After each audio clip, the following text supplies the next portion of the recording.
Do tea, horse, and snow cause criminal behavior? Are narcotics related to criminality? Here are answers to these and similar questions.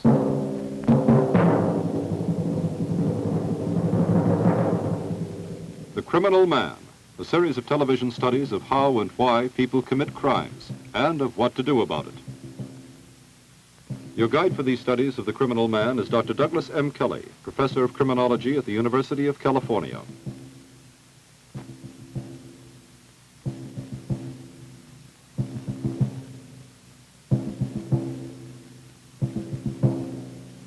In this 9th session of our series, Dr. Kelley will consider the relationship of narcotics to criminal behavior. He calls the study Tea, Horse, and Crime. This is a specimen of a plant. Notice its delicate texture, structure of its leaves, and if this were color television, you could see the lovely green color. Its flower is a little odd. It's just a sort of cluster of yellow-green seeds. It's a hardy plant, would make a real good house plant, except that it's against the law. A great many people relate this plant to criminal behavior and to degeneracy. This is marijuana, from which reefer cigarettes are made. And a great many people relate these other items to degeneracy and crime. This, an opium pipe. With these syringes, various kinds of drugs, morphine, heroin, Demerol, and cocaine can be injected. And these are barbiturate capsules, known to users as goofballs. Many people feel that these and other drugs do have a direct relationship to a crime. And as they're steeped in folklore and myth, very often put out by any types of propaganda in the press and other areas, people rally round and feel that these do have a direct relationship to crime. In this series, we're concerned with the problems of folklore and myth as opposed to truth and understanding of the causes of the criminal man. And our query today is, what is the relation of narcotics? Do they play a role in a man's criminal behavior? Let's find out. In order to find out, first we have to understand a little bit about what are narcotics. Narcotics is a word which has been used so much, so long, that it's almost meaningless. Another synonym for the so-called narcotics are drugs, which really mean any kind of medicine. The word narcotic goes back in history to an ancient word meaning to make numb or be numb, to put to sleep. And this was the original meaning, but now if we take, for example, the last California report on narcotic addiction, we find two groups listed. The stimulants, that is tobacco and tea and coffee and cocaine, and the true narcotizing or sedative drugs like alcohol, the barbiturates, and the opiates. And so in this discussion, we'll consider narcotics in the popular term, that is, all the drugs considered to be problem children in relation to crime. Another factor that's important to understand is the problem of habituation and addiction. Here are two other words that don't seem to mean much. And by habituation, we mean a drug that forms a habit, like tobacco. You don't have a chew, like to smoke, and when you stop, well, and you don't feel good because of the habit. The other type is a true addicting type of drug, that is the barbiturates and the opiate derivatives. And these give you, first of all, tolerance. That is, you need more and more of the drug. And then as you take it, tissue dependency. That is, physiologically, you require the drug, and if you don't get it, you develop withdrawal symptoms which make you suffer, may make you collapse, and might even cause, in rare cases, your death. Finally, there is a psychological addiction. An individual who has been habituated or has become truly physiologically addicted, when taken off, then for some reason goes back and still wants to go back on the drug. He's a psychological addict. In order to consider these drugs, then let's start with the stimulants. And here the best known are the caffeine group, tea and coffee, and the nicotine group, tobacco in its various forms. These are not addicting, but rather are habituating drugs. Although if you take enough coffee, let us say, to get a very high grainage, you might get pretty excited, so that you probably couldn't make it. The next stimulant drug is the Benzedrine group, and these, of course, are amphetamine in their basic structure, and the two classics are Dexedrine and Benzedrine. In this cabinet, we have samples of all the different kinds of drugs. The Dexedrines come in capsules or ampules, and the Benzedrines and most of the others come in the form of tablets or pills. Now, these are the way they're prescribed medically. And prescribed medically, they are of considerable use in stimulating individuals who are somewhat depressed, lethargic, in blocking appetite in obese persons and whatnot. An individual who wants to get the drug illicitly used to be able to buy an inhaler, and then he would simply pull the end out and take out the inside, which was a wad of cotton or paper, and chew it up, or else put it in a cup of water and then drink the water. The reason people do this is they get high, or as they say, all hopped up. What really means they're overstimulated. They feel better, they have less fatigue, and they feel they can do more. There's really no precise relation between feeling high and crime, unless in addition you self-suggest, hypnotize yourself into the idea that this also makes you feel criminal. There is no specific direct relationship. The next stimulant drug, however, does have a direct one, and this is cocaine. Cocaine has been known for many years, coming originally out of the Peruvian Andes. And if we look in some of the earlier reports, we find pictures of skulls which have holes in them. And this was the technique of trephination, or boring a hole in the skull, that the Peruvian Indians used to use, probably to let out the evil spirits, treat fractures, clear headaches, and whatnot. If we look at this simulated picture of an individual portraying the ancient technique, we see the Indian holding down the hapless victim and drilling a hole in his head with a stone knife. In those days, they didn't have regular knives, so they used stone knives and simply held him down and chipped a hole in his head, which I imagine must have been pretty painful. But they did discover that they could chew cocoa leaves. Now, they did chew cocoa leaves before, and this gave them a feeling of being able to get around better, and somebody, I guess, dribbled on one of these early operations and discovered the individual no longer hurt. And so cocaine was introduced to the world as an anesthetic agent.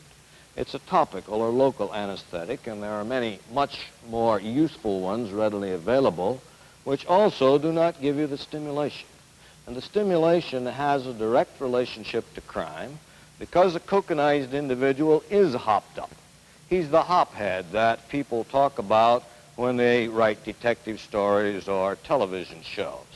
This individual can become a criminal because of the excitement, the stimulation engendered by the cocainizing drug. These individuals, if they take the drug long enough, also deteriorate organically. That is, you get changes in the brain and you may develop hallucinations and delusions. The commonest hallucination is the so-called cocaine bug, which is the feeling of little bugs crawling along underneath your skin. And these individuals frequently can be seen pulling at the bugs or scratching. Sometimes addicts will take a mixture of an opiate derivative, which makes him feel pretty good, and a cocaine shot, and he has what they call a laugh and scratch session. That is, he's laughing as a result of the opium and scratching as a result of the cocaine. This, then, is a truly dangerous drug of no important use nowadays in medicine, supplanted by good substitutes. A dangerous drug because it does stimulate and can drive the individual in his feeling of he can do anything into the commission of a crime. If we now turn to the other side of the ledger, we approach the problem of the depressants. These are drugs that anesthetize or cut down your activity, and of course the classic one is alcohol. We discussed alcohol in a previous program, and we found that alcohol does have some relation to crime. First, an individual who takes alcohol may uncork hidden and hitherto inhibited drives of a criminal nature. The controls are cut. Secondly, an individual drinks to get false courage. He's tense, he's jittery, he's jumpy before a crime, and so he takes a few snorts, anesthetizes himself, thinks he feels better. And third, of course, a lot of people inadvertently commit crime as a result of intoxication because they're stupefied. The great group of traffic accidents fall into this category. The next type of depressant, which is fairly similar, are the barbiturate group. These are, again, of considerable use in medicine, and the barbiturates come either in injectable types, for example, pentothal and sodium amytal, which are anesthetics, but more often they come in little capsule forms, and these are very valuable in medicine in providing sedation and an ability to sleep at night. However, they can be perverted in an abuse, and here the individual takes overdoses. At this point, he acts for all the world like a chronically intoxicated person, and you know how some intoxicated persons just go to sleep and others get excited. The same thing happens with the barbiturates. Basically, any drives he may have may be released. He may get into difficulty because of his lack of controls, or he may get into difficulty by inadvertently causing a crime because of his stuporous behavior. Another problem with these is the problem of suicide. It's easy to take too many, and it's a common vehicle for suicide, or sometimes accidental suicide, where an individual will take a tablet or so, or a capsule as prescribed, and then go to sleep, wake up confused, stuporous, and pour out a whole handful on the mistaken belief he hasn't had any before, thereby taking a lethal dose with accidental suicidal results. These drugs then should be carefully restricted.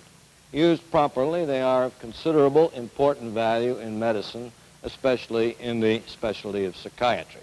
Used indiscriminately, scattered about at random, taken by persons for experiment or for intoxication, they represent a problem.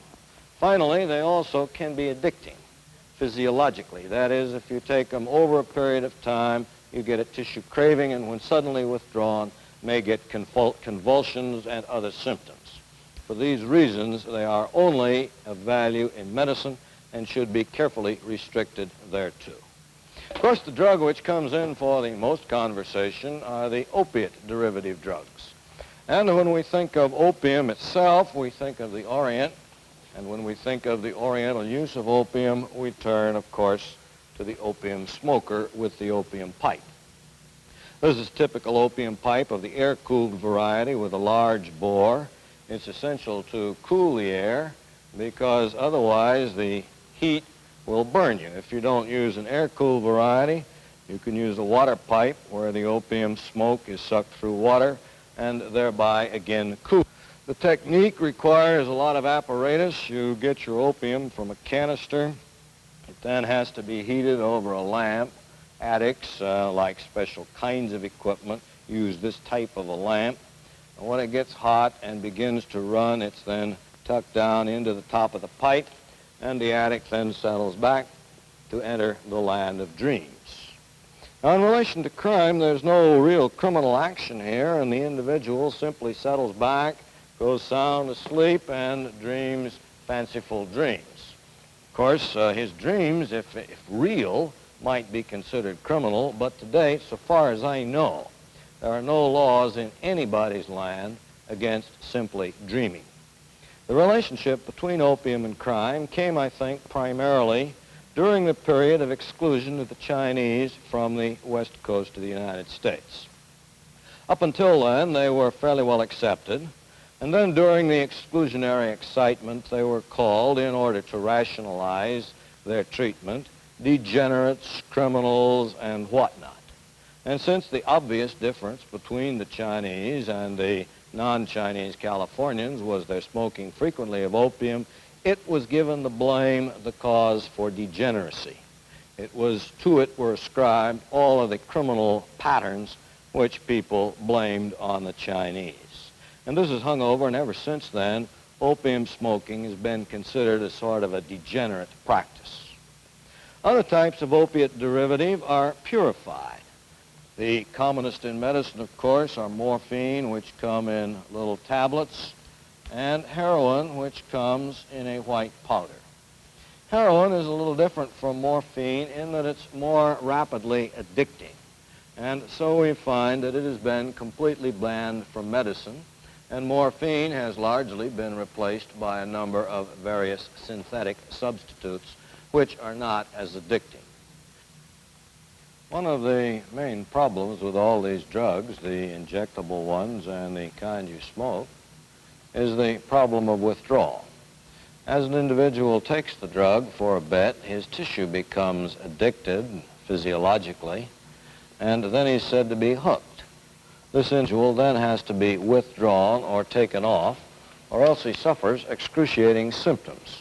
We were fortunate enough to secure a picture of an actual addict who was undergoing withdrawal symptoms. I think the picture speaks for itself.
This picture was an actual photograph of an addict, and as you can see, the suffering is tremendous.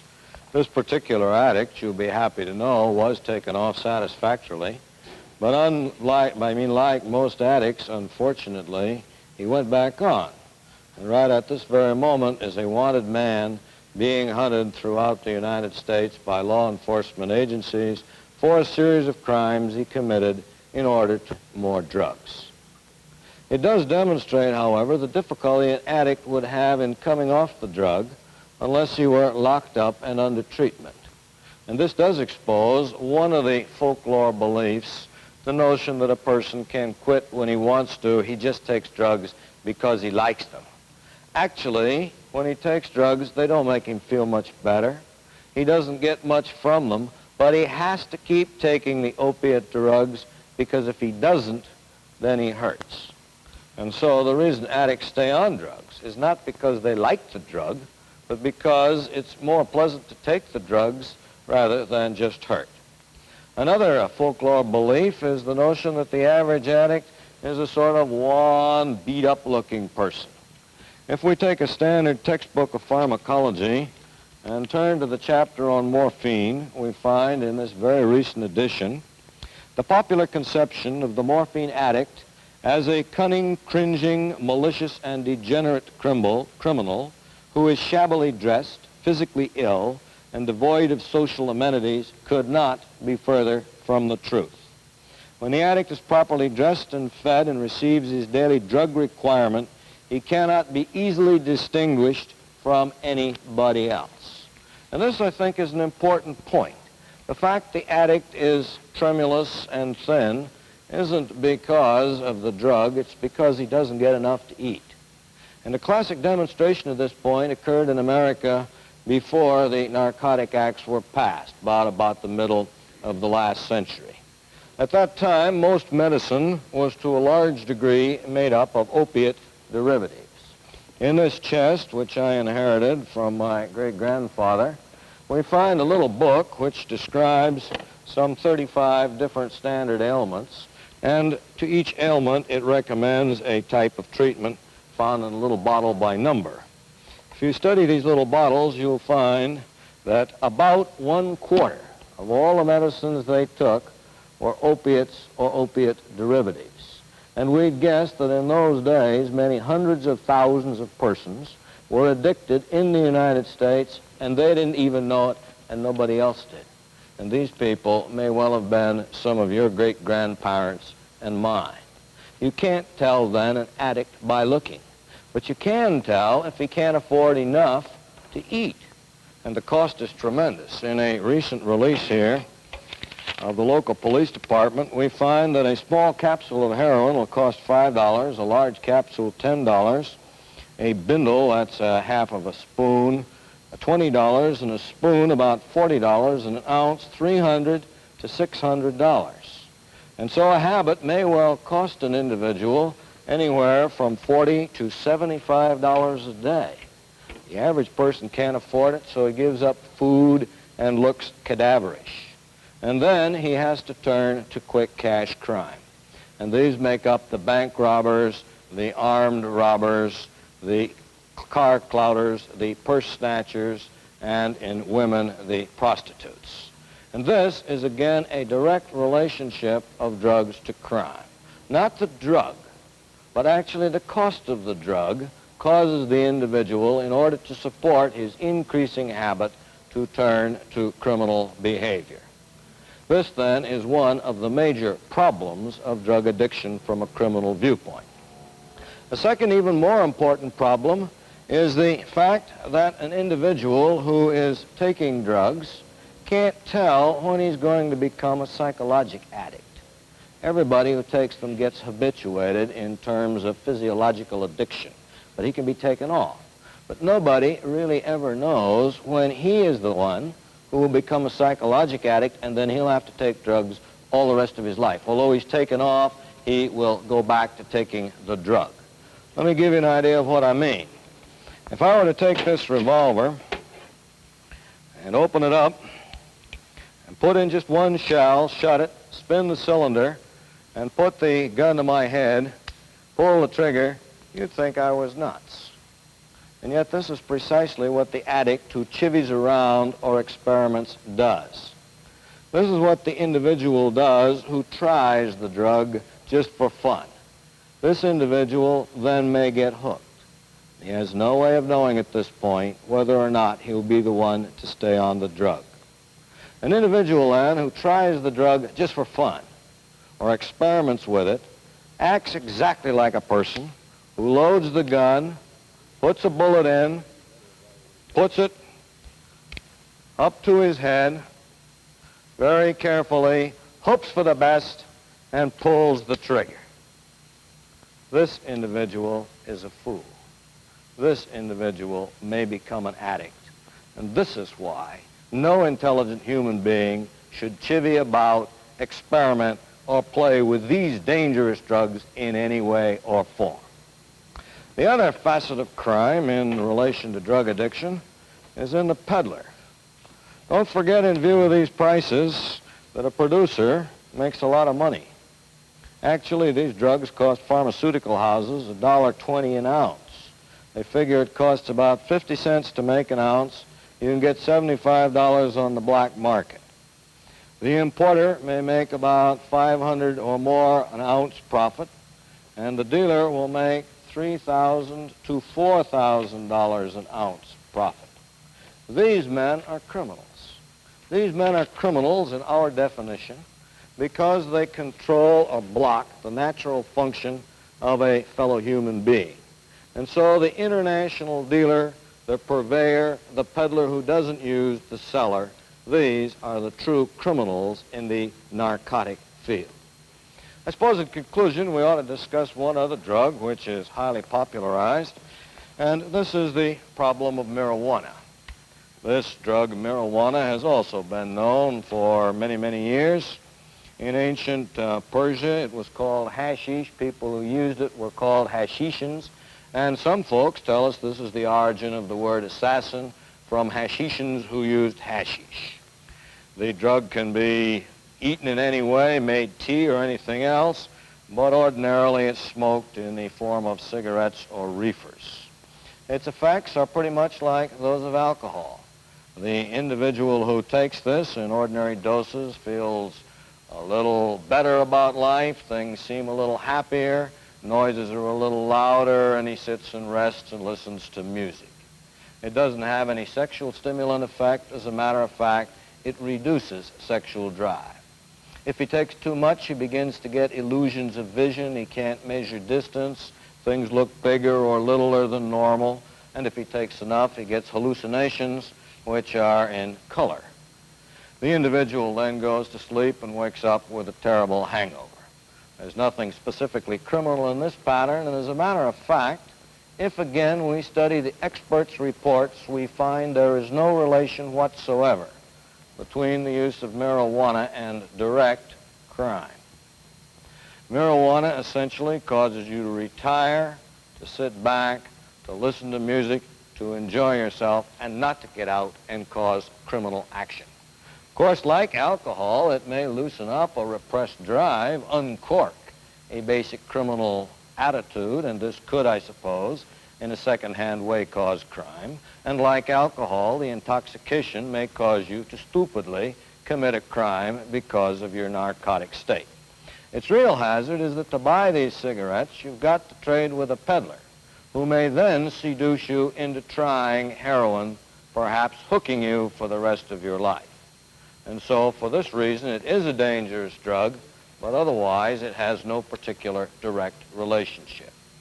In our studies on narcotics, then, we've considered the fact that narcotics and alcohol are related to crime in certain ways. In the first case, we find that the individual taking narcotics, or alcohol, of course, is a narcotic, may uncap a basic criminal drive, and it may loosen his controls so he commits a crime. Next, he may commit a crime fundamentally not because of his controls, but because of his daze, his anesthetized condition. Third, because of the high cost of drugs, people get into criminal behavior. And fourth, the stimulant drugs like cocaine directly lead to crime. Fifth, we have the individuals, the true narcotic criminals, who are the sellers, the transporters, the purveyors of a drug which controls the destiny of man. The treatment, of course, of these groups is to return it to the medical field. A doctor should be a person to handle sick individuals. Alcoholics, addicts, and users are sick persons. You may say, well, a doctor might cheat, but he probably won't cause any more difficulty in this field than in any of the other tremendous number of dangerous drugs he uses. In our search for crime, then, we found alcohol and narcotics do have some relationship. We will continue in this series to continue to look for the true cause of the criminal man.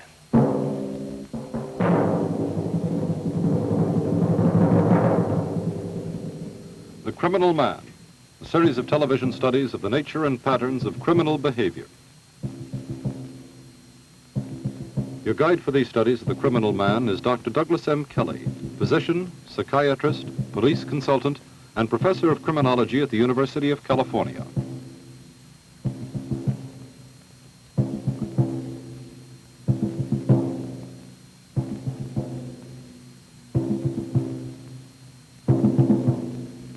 Film segment provided by Golden Gate Films and Fred Braumoller of the California State Bureau of Narcotic Enforcement.